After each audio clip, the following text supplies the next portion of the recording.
Student welcome back my YouTube channel Malik lecture. बच्चों आज का जो हमारा टॉपिक है, आज का टॉपिक है कूलाम का नियम। इससे दो हमने वीडियोस लेक्चर बना चुके हैं, उसको देखिए बच्चों। आज हम स्टार्ट करते हैं बच्चों, क्या है कूलाम का नियम। हिंदी वाले बच्चों, हिंदी मीडियम वाले बच्चों, देखो कूलाम का नियम क्या होता है। कूलाम का नियम क्लास 12 का बहुत इंपॉर्टेंट पॉइंट है। कूलाम का नियम बच्चों, कूलाम का नियम क्या होता है? कूलम्स लॉ इसको बोलते हैं। कूलाम का नियम क्या कहता है? ये फ्रांसीसी वैज्ञानिक थे, 1975 में इन्होंने रिसर्च किया था। दो स्थिर बिंदु आवेशों के बीच, दो स्थिर बिंदु आवेशों के बीच स्थिर होना चाहिए। अगर गतिमान होता है तो उसमें दो चीजें हो जाती हैं। अगर गतिमान है हमारा आवेश जो है बिंदु आवेश, ये आपका गतिमान अवस्था में है, गति की अवस्था में है, गति की अवस्था में है, तो ये दो चीजें उत्पन्न करता है। एक आपका उत्पन्न करेगा, एक तो वैद्युत क्षेत्र उसका रहेगा ही, वैद्युत क्षेत्र तो रहेगा उसका ही, लेकिन साथ साथ में क्या उत्पन्न करता है? चुंबकीय क्षेत्र। क्या उत्पन्न करता है बच्चों? चुंबकीय क्षेत्र उत्पन्न करता है। जब गति अवस्था में जब दौड़ने लगता है तो क्या उत्पन्न करता है? चुंबकीय क्षेत्र उत्पन्न करता है। ठीक है बच्चों, तो वैद्युत क्षेत्र जब गति स्थिर अवस्था में रहता है तो ओनली वैद्युत क्षेत्र उत्पन्न करता है। जब गतिमान अवस्था में रहता है तो चुंबकीय वैद्युत क्षेत्र के साथ साथ चुंबकीय क्षेत्र भी उत्पन्न करता है। ठीक है बच्चों, तो कूलाम ने क्या कहा? कूलाम कहाँ का वैज्ञानिक था? फ्रांस का वैज्ञानिक, फ्रांसीसी वैज्ञानिक था। सन 1795 में फ्रांस का वैज्ञानिक कूलाम्स ने क्या कहा? कूलाम्स ने कहा कि दो स्थिर बिंदु आवेशों के बीच, दो स्थिर बिंदु आवेशों के बीच, बिंदु आवेशों के बीच लगने वाला आकर्षण बल, लगने वाला आकर्षण या प्रतिकर्षण कि क्या कहा बच्चों? कहा कि लगने वाला आकर्षण। तो हम जानते हैं सजातीय जब आवेश होते हैं, अगर पॉजिटिव है तो उसमें क्या होता है? प्रतिकर्षण होता। और विजातीय आवेश नेगेटिव और पॉजिटिव है तो उसमें क्या लगता है? आकर्षण। तो इसने कहा, फ्रांस का वैज्ञानिक था, दो स्थिर बिंदु स्थिर होना चाहिए। आवेशों के बीच लगने वाला आकर्षण और प्रतिकर्षण बल आवेशों के गुणनफल के अनुकर्मानुपाती तथा उनके बीच की दूरी के वर्ग के व्युत्क्रमानुपाती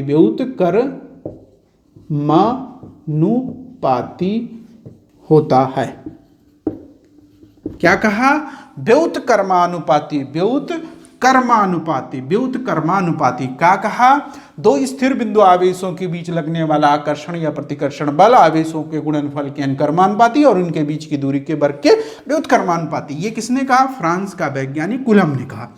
अब दो स्थिर बिंदु ले लिए हमने। दो स्थिर बिंदु क्या लिए? आवेश लिए, Q1 एंड Q2, दो स्थिर बिंदु आवेश लिए। इनके बीच की दूरी कुछ कर देते हैं, R ले लेते हैं। इनके बीच की दूरी हमने R ले लिया। और जब हमने R ले लिया तो बच्चों जब Q1 Q2, इसने कहा कि आकर्षण हो गई या प्रतिकर्षण, तो याद रखो अगर दोनों का गुणनफल Q1 और Q2 दोनों ग्रेटर देन 0 है तो प्रतिकर्षण बल लगता है। कौन सा बल लगता है? प्रतिकर्षण बल लगता है। और यदि Q1 और Q2 लेस देन 0 है तो आकर्षण बल लगता है। अब ये कैसे पता चलेगा लेस देन ग्रेटर देन? देखो बच्चों, Q1 Q2 अगर ये पॉजिटिव है, ये पॉजिटिव है, तो पॉजिटिव मल्टीप्लाई करेंगे तो पॉजिटिव आएगा, ग्रेटर देन 0 आ जाएगा। और पॉजिटिव नेगेटिव करेंगे तब भी पॉजिटिव आएगा, ये भी ग्रेटर देन 0 है। अगर नेगेटिव पॉजिटिव है या पॉजिटिव नेगेटिव है तब भी क्या आएगा? Less than 0। नेगेटिव आ जाएगा तो हमारा लेस देन 0 हो जाएगा। ठीक है बच्चों, समझ में आया? तो Q1 और Q2 के क्या कह रहा है? कह रहा है कि आकर्षण जो बल लगेगा या प्रतिकर्षण, दोनों एक ही चीज। तो ये जो बल लगेगा ये क्या करेगा, ये किसके आवेशों के मात्राओं के गुणनफल, इन दोनों के गुणनफल के अनुक्रमानुपाती, और उनके बीच की दूरी, तो इक्वेशन फर्स्ट कर लो, उनके बीच की दूरी 1/r², उनके बीच की दूरी के वर्ग के व्युत्क्रम 1 कर दो, व्युत्क्रमानुपाती। ठीक है बच्चों, समझ में आया इतना, व्युत्क्रमानुपाती। अब इन दोनों को जब मिक्स किया गया तो ये आया F(q1q2/r²). क्या आया बच्चों, F(q1q2/r²), F प्रोपोर्शनल Q1q2/r² आ गया। अब जब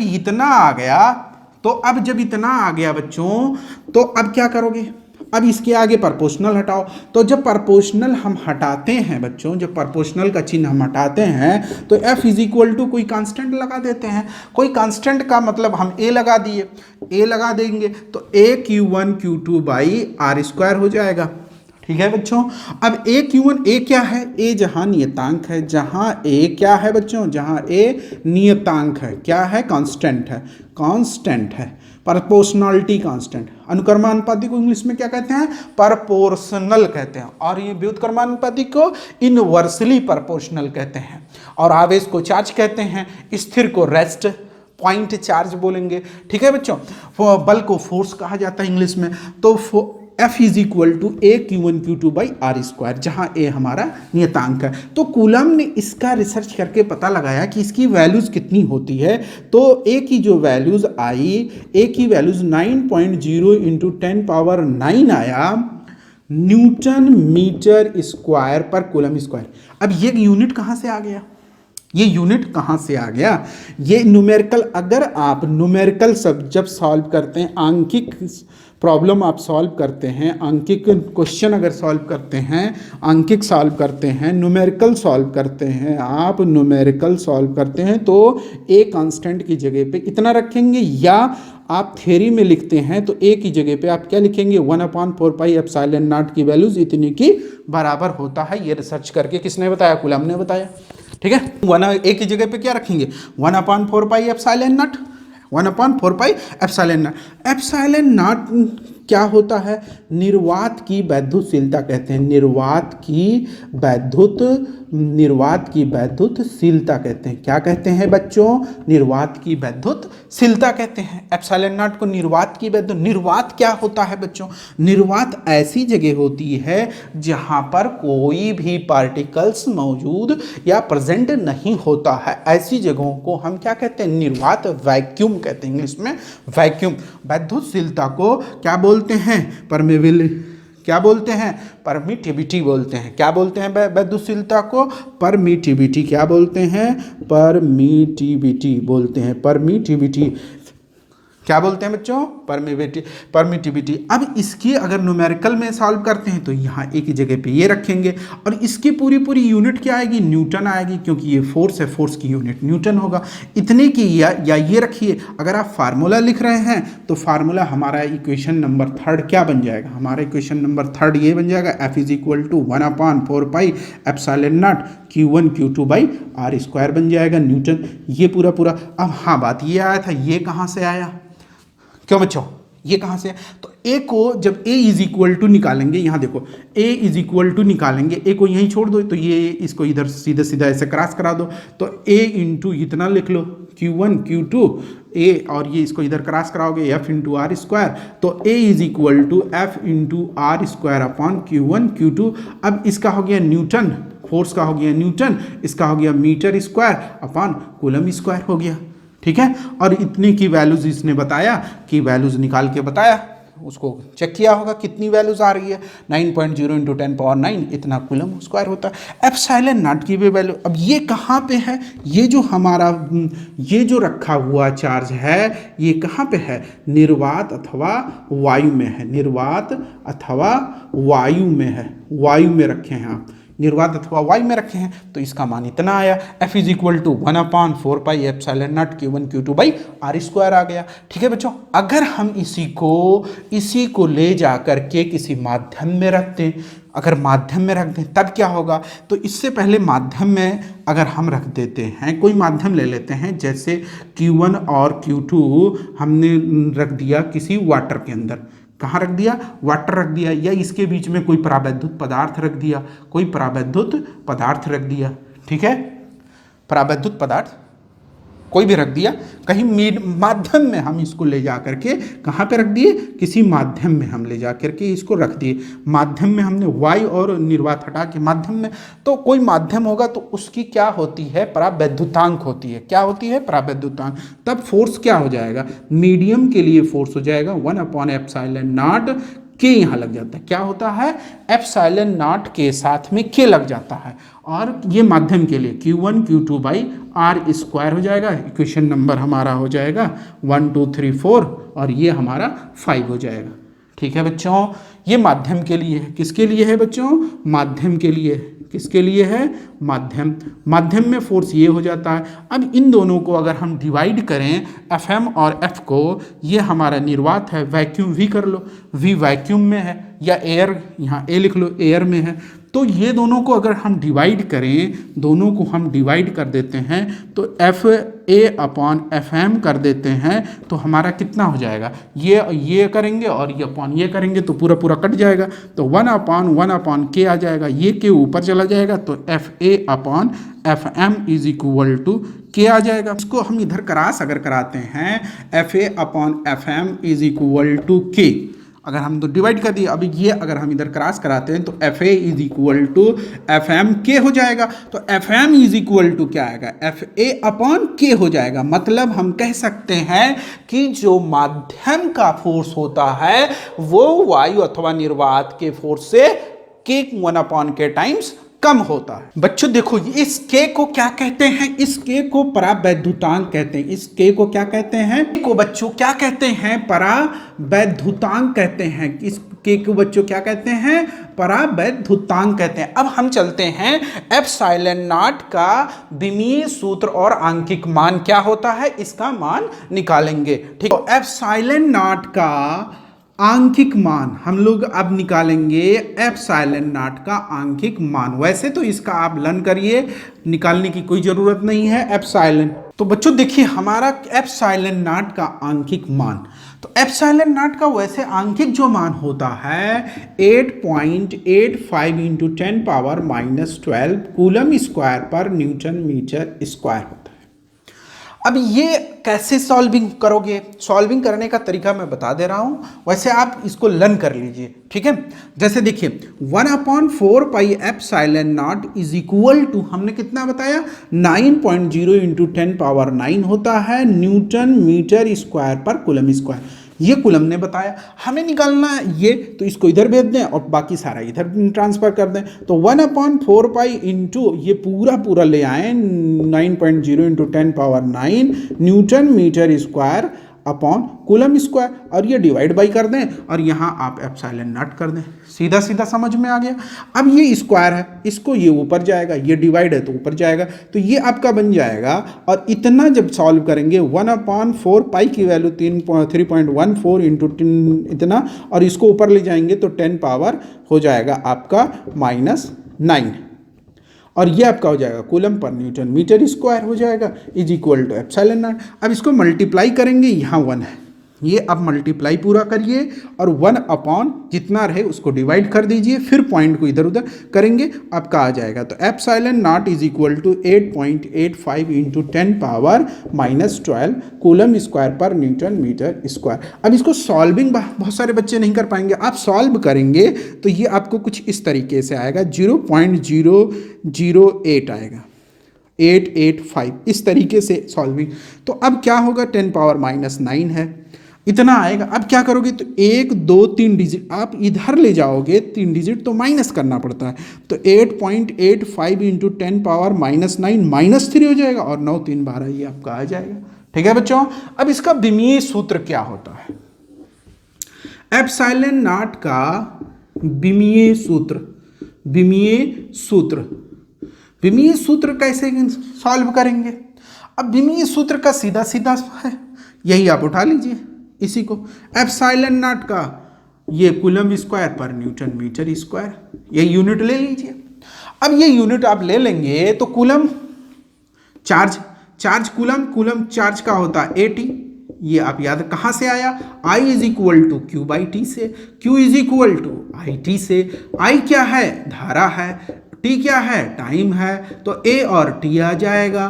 क्यों बच्चों? समझ में आया? समझ में आया? Yes sir. अब न्यूटन हमारा फोर्स है। Force is equal to mass into acceleration होता है, द्रव्यमान गुणे त्वरण। त्वरण का कितना आता है? अब इतना तो याद करना पड़ेगा, मास का m होता है, त्वरण का LT-2 होता है, तो ये हमारा आ जाएगा MLT-2 हो जाएगा। मीटर क्या है? लेंथ है। लेंथ मीटर का L होता है। मीटर का कितना होता है?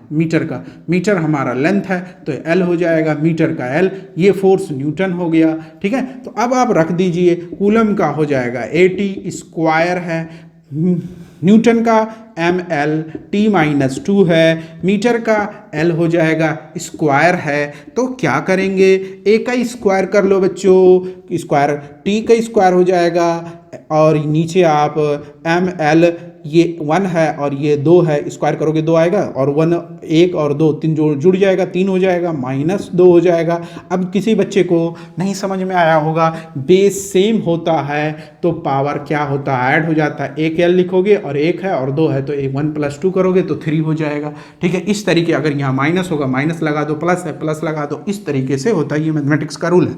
अब इन सबको ऊपर ले जाओगे तो जिसके पावर प्लस है माइनस है, जो माइनस है वो प्लस है, तो यहाँ +1 है तो -1 हो जाएगा, यहाँ प्लस है तो ये -3 हो जाएगा, ये माइनस है तो प्लस हो जाएगा। यहाँ अब आप इसे को लिख दीजिए, इंटू करके A2 T2 लिख दीजिए। अब हमारा क्या होगा? एप्सिलॉन नॉट ML-1 T-3, और ये TT कितना हो जाएगा? 4 हो जाएगा। A2 ये हमारे सिस्टम में पूछेगा तो एप्सिलॉन नॉट का kg इनवर्स कर दो, मीटर -3 सेकंड 4A। तो अब हम लोग लेते हैं एक न्यूमेरिकल सॉल्व करते हैं इसी पे, किस पे? कूलम्स। क्वेश्चन नंबर फर्स्ट कह रहा है वायु में 30 सेंटीमीटर की दूरी पर एक हमारा 30 सेंटीमीटर की दूरी पर ये 2 माइक्रोकूलम और 3 माइक्रोकूलम के आवेश रखे हैं।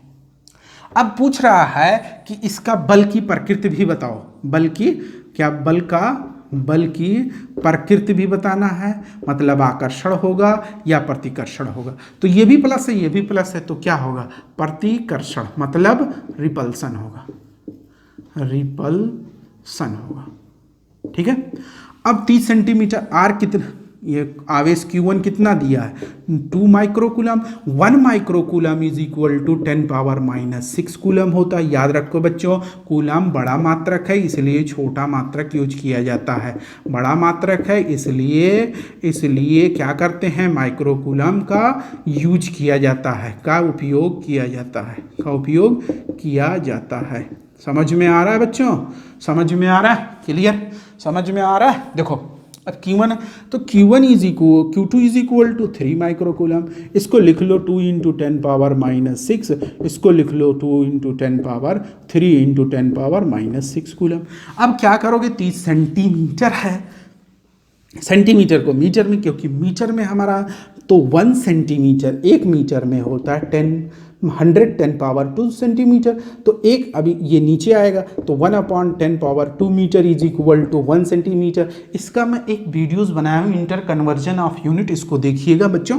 ठीक है, इंटर कन्वर्जन ऑफ यूनिट डालेंगे तो मलिक लेक्चर का इंटर कन्वर्जन ऑफ यूनिट बहुत अच्छा मैं समझाया हूँ, इसको समझ में आ जाएगा तो आपका बेड़ा पार। ये आपका ऊपर ले जाएंगे तो 1 × 10⁻⁻2 मीटर, 1 सेंटीमीटर में कितने में आए?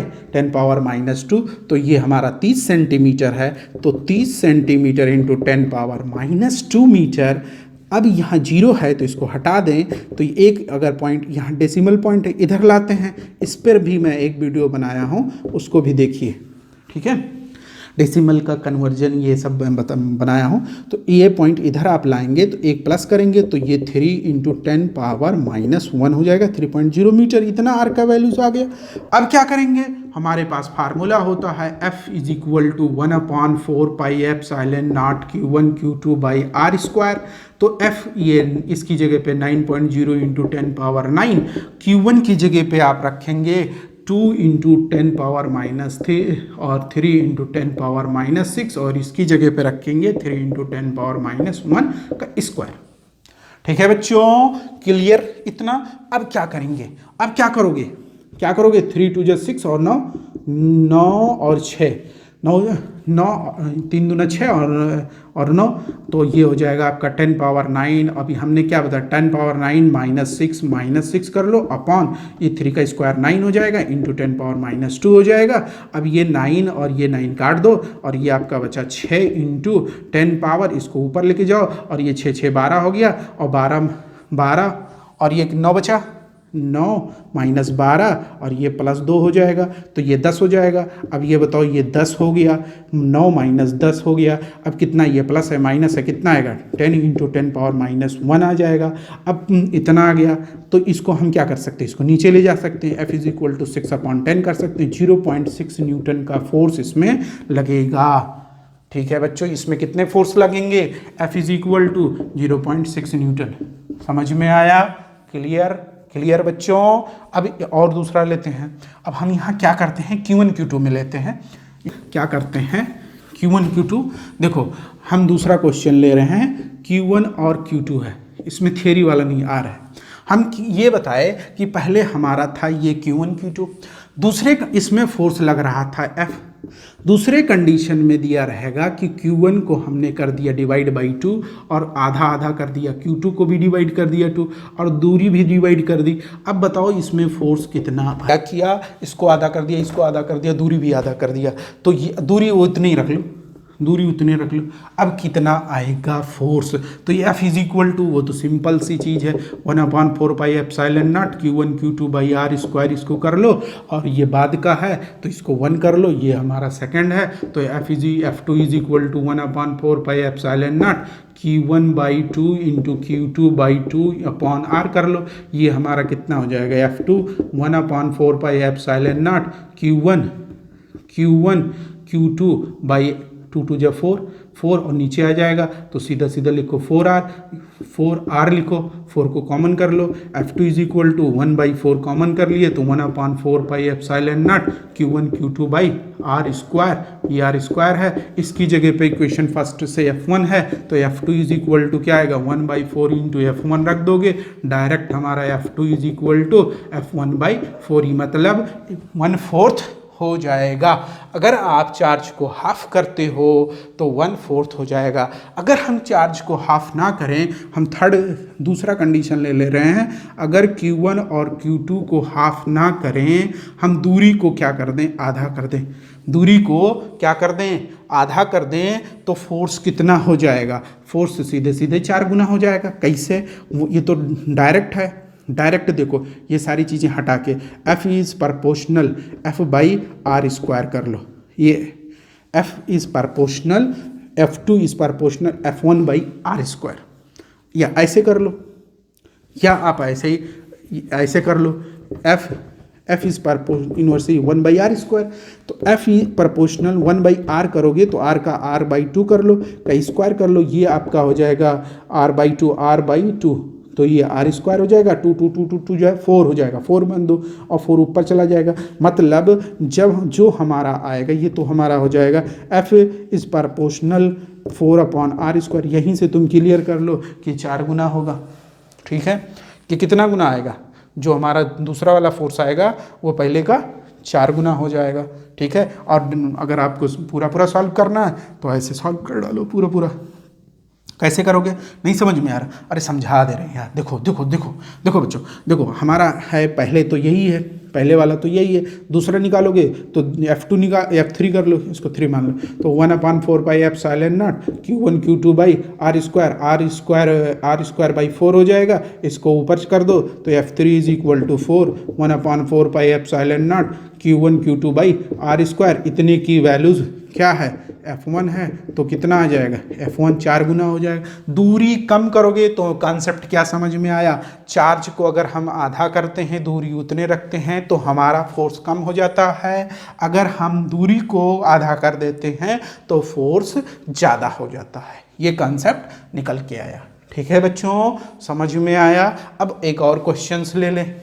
अगर सपोज करो हम 1/4 इसको हम कर दें 4 गुना कर दें, 1r/4 और कम कर दें तो कितना हो जाएगा, 4 का स्क्वायर 16, कितना कर दोगे कि हमारा जो आएगा 16 टाइम्स आएगा किसका, पहले का, ये F2 है और ये F1 है।